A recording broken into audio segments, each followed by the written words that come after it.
就來看這個台北市，剛宣布到停班停課了後，講大賣場的貨品紅賣了。早起一透早，菜市仔嘛來炒人潮。不過因為做風颱的關係，這個青菜是起大價。台北果菜市場平均的價數，在一禮拜內就起大約25%。手提過來買菜的景，民眾早起就走來菜市仔買菜。如果颱風天過後，你大概買就是不太適合，你買便宜也沒有用，它很容易壞掉。趕在風颱來之前，先來菜市仔補貨。今仔日台北市停班課，菜價也因為風颱來全攏起價，各類菜貴7塊，菜頭也貴2塊。我們上禮拜買空心菜，它一把才20塊，這禮拜就變140塊，就是漲蠻多的。菜價扣起，民眾感受上深。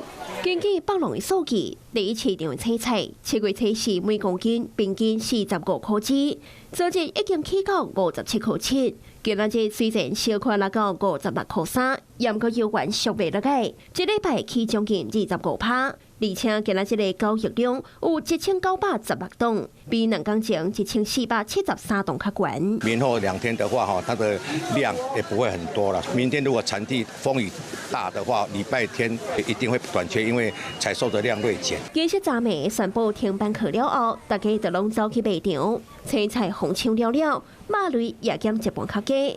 當然，韓國一個啦啦隊員李德輝也感嘆講，排隊的人實在傷濟啊，為笑敢若甲家己的商品翕相就離開。大家耐心排隊實在真厲害，家己較急性袂等一歸去先來轉。